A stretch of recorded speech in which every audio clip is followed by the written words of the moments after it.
Welcome to the Deep Dive.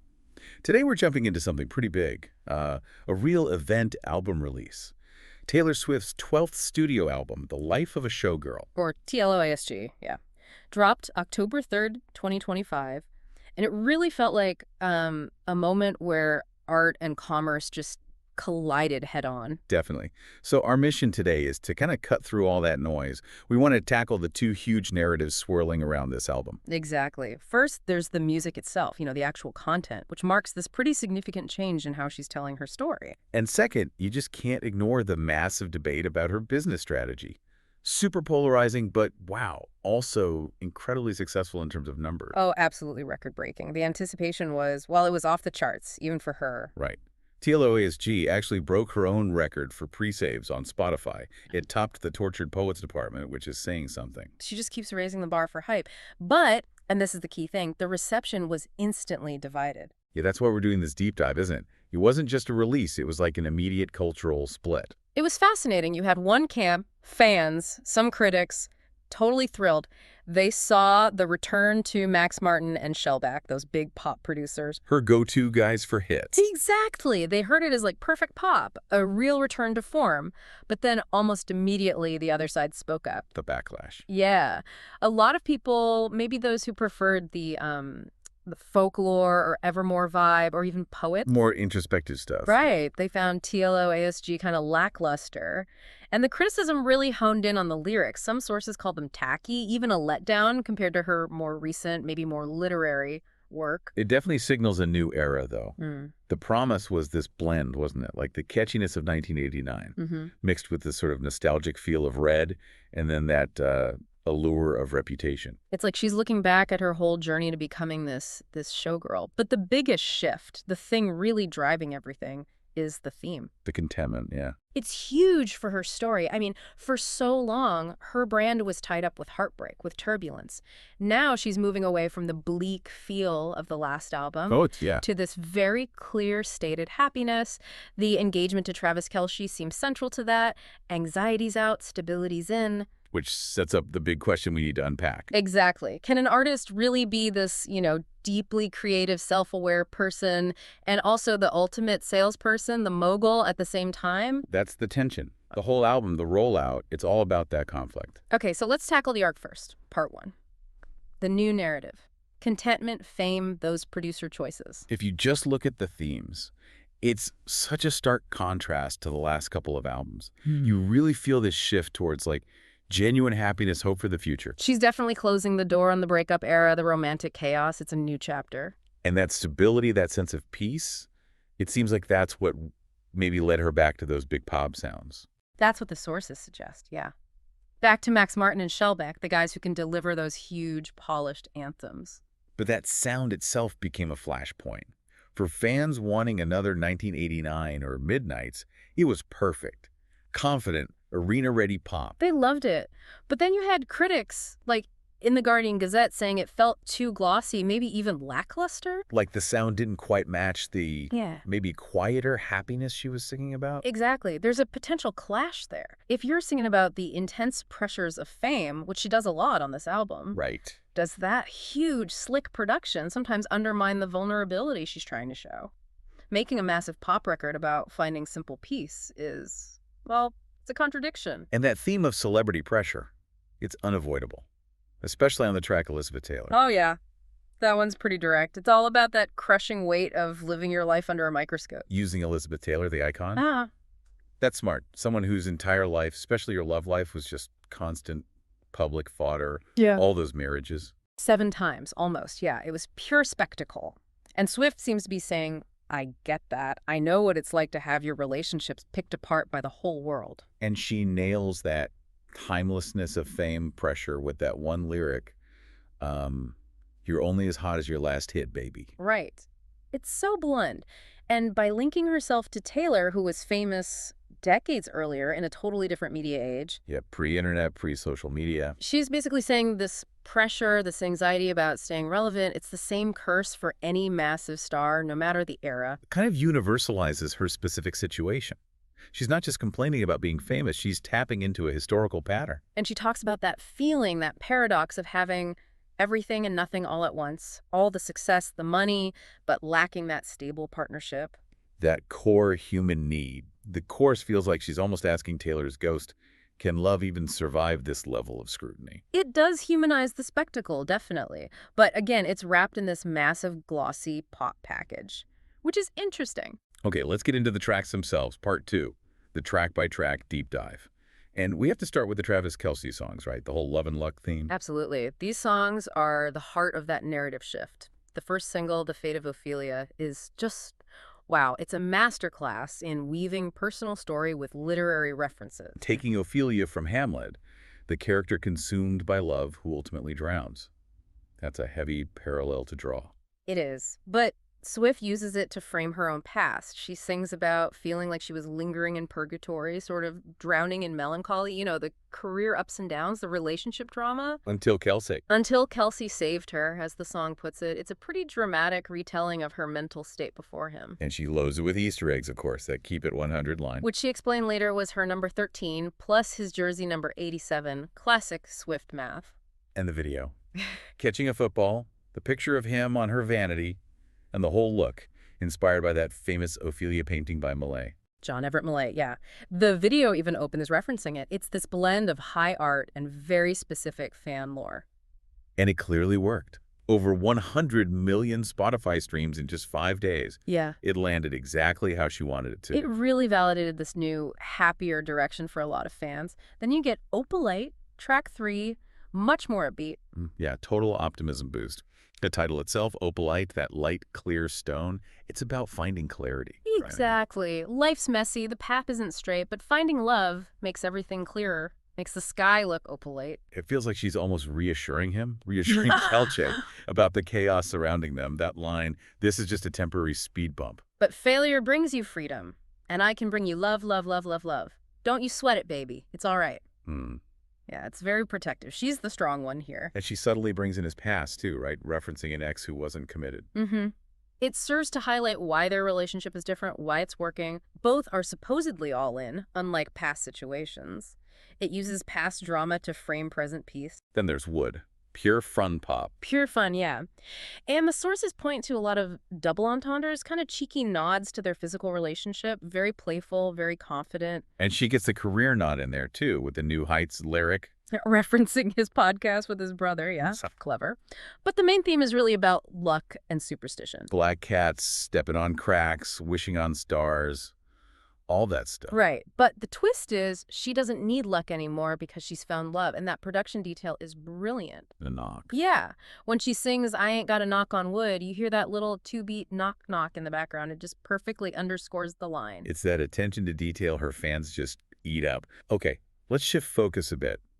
From the romance to her role in the industry, her status. Yeah, she definitely leans into being like the elder stateswoman now. Father figure is a key track here. It's about protecting her circle, right? Her family, loyal friends, maybe younger artists. She positions herself as this protective figure for someone younger, more naive in the business.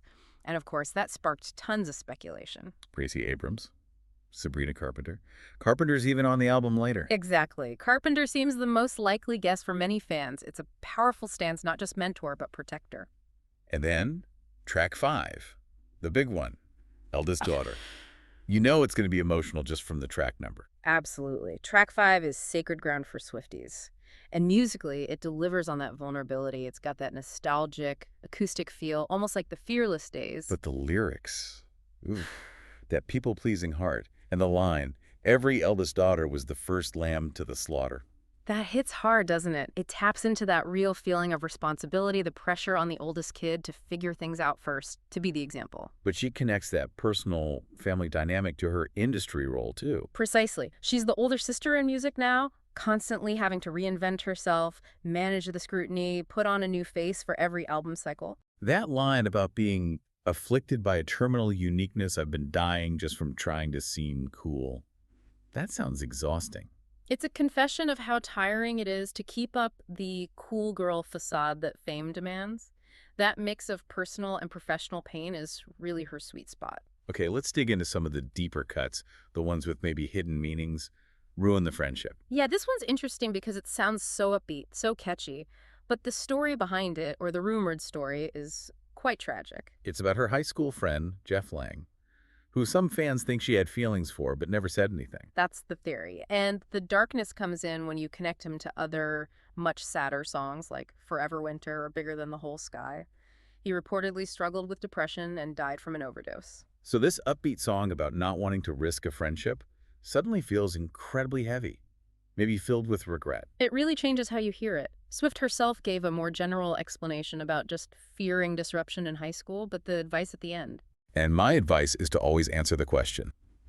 Better that than to ask it all your life. It's powerful advice, isn't it? Take the leap, say the thing, or you might regret it forever.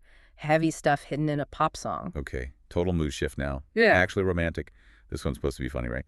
About dealing with haters. Yeah, and the speculation immediately pointed to Charlie XCX. Remember her song Sympathy is a Knife? Oh, yeah. That felt pretty targeted at Swift and Maddie Healy.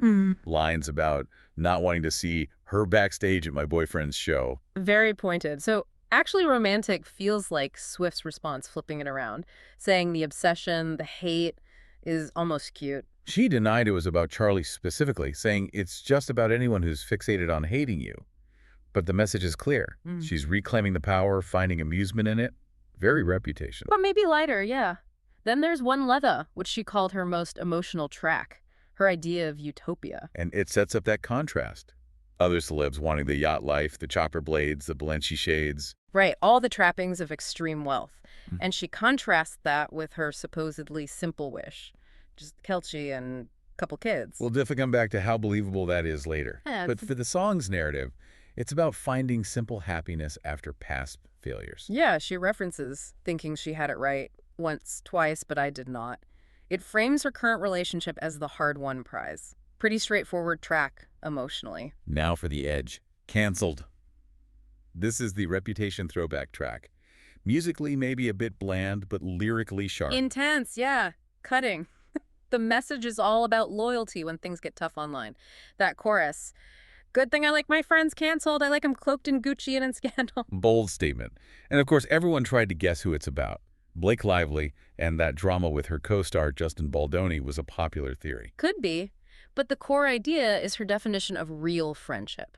At least you know exactly who your friends are. They're the ones with matching scars.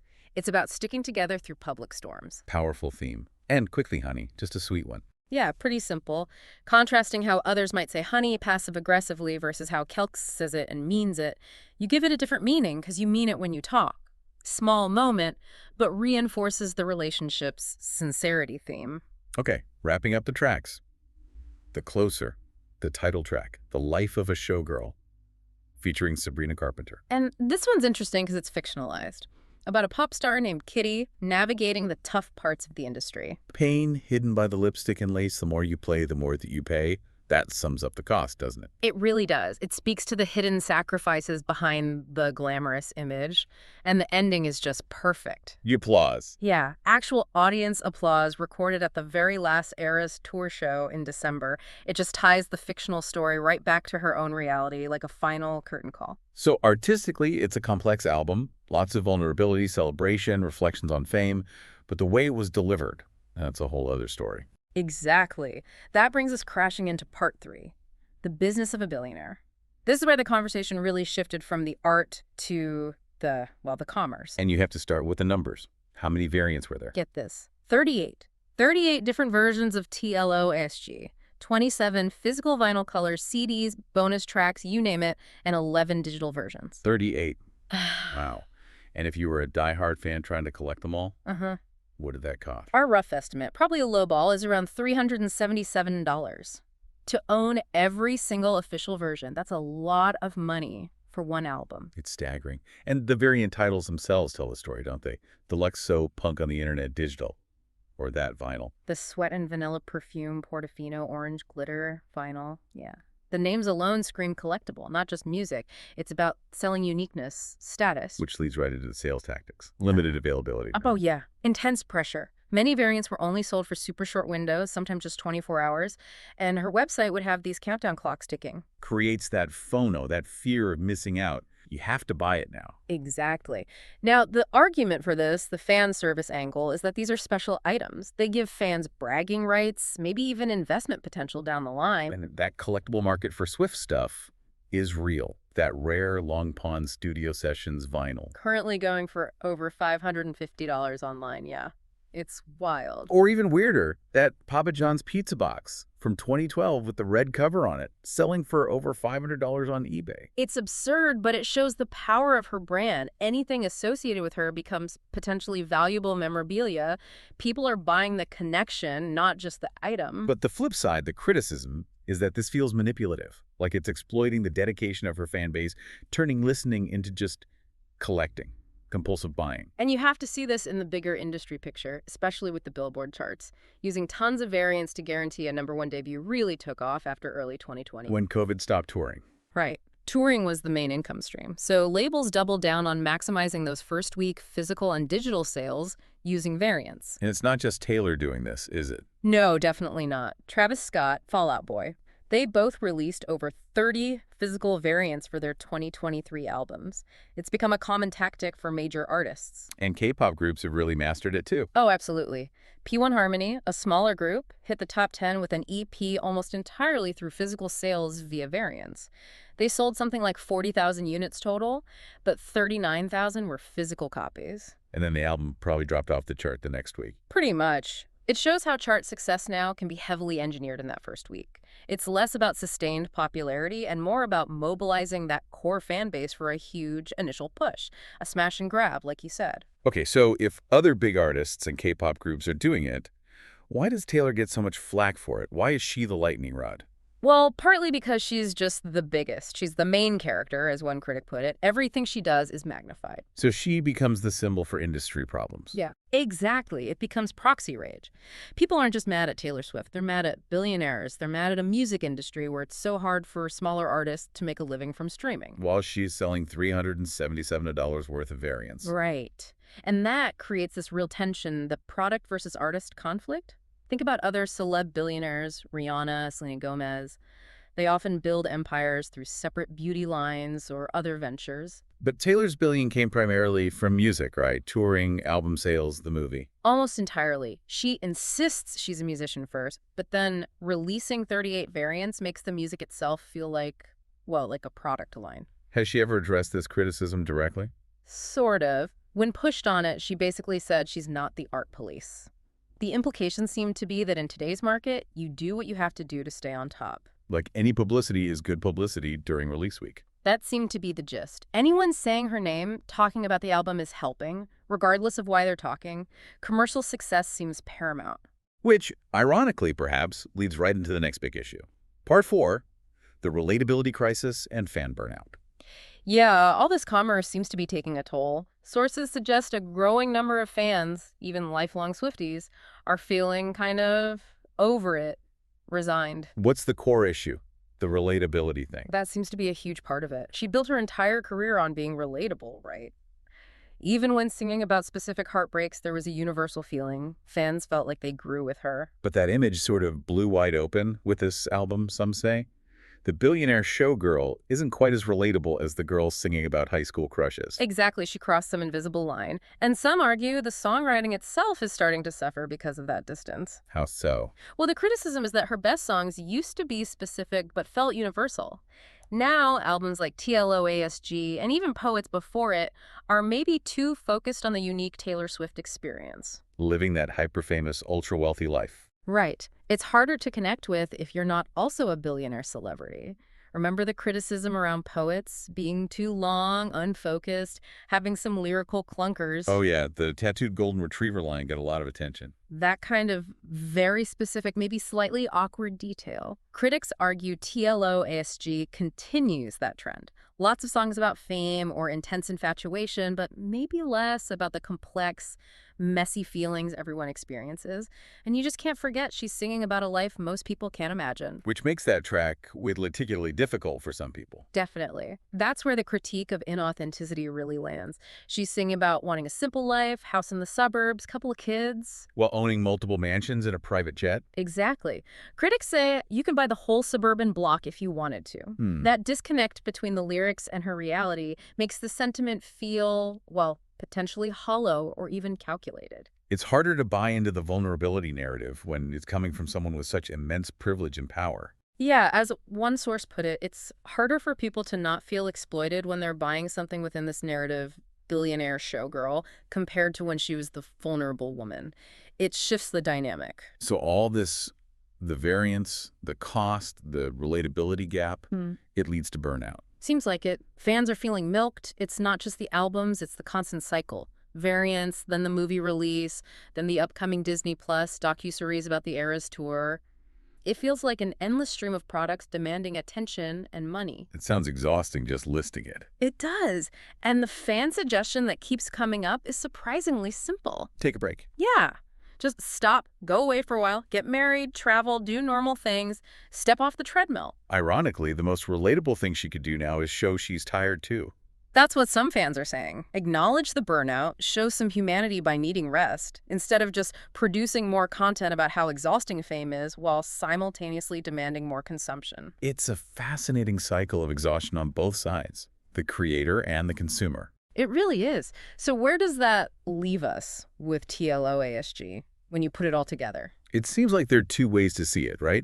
On one hand, you could say she's a business genius. She understands the broken music economy and is just playing the game extremely well to maximize her success. Mastering the system that exists, however flawed it might be, dominating through strategy. But on the other hand, maybe she's an icon whose need to win, whose relentless commercial drive is starting to damage the very thing that made people connect with her in the first place, the art, the relatability, the perceived sincerity. The billionaire showgirl persona potentially overshadowing the vulnerable songwriter. It's a real tightrope. So for you listening, what's the takeaway? The sources seem to suggest drawing a personal line. Yeah, an internal line. Really thinking about your own habits as a consumer. When you buy that extra variant or rush for that limited edition, why are you doing it? Is it habit? Is it about status? Or is it genuinely rewarding for you? It's about being conscious of your own consumption patterns, separate from the hype machine. Which leads us to a final thought, something to chew on. Go for it. If we accept that the music industry is kind of broken and maybe relies on these variant sales, especially for smaller artists, does the consumer have any kind of ethical duty here? Meaning, should you think differently about buying variants from an emerging artist who genuinely needs that income to survive versus buying the 38th variant from someone who is already a billionaire? That's tricky. It forces you to think about where your money goes and what you're actually supporting. Is it the individual artist? Is it the art form itself? Or is it just the machinery of fame and chart battles? Exactly. What do you value most when you decide to spend your money on music in this current landscape?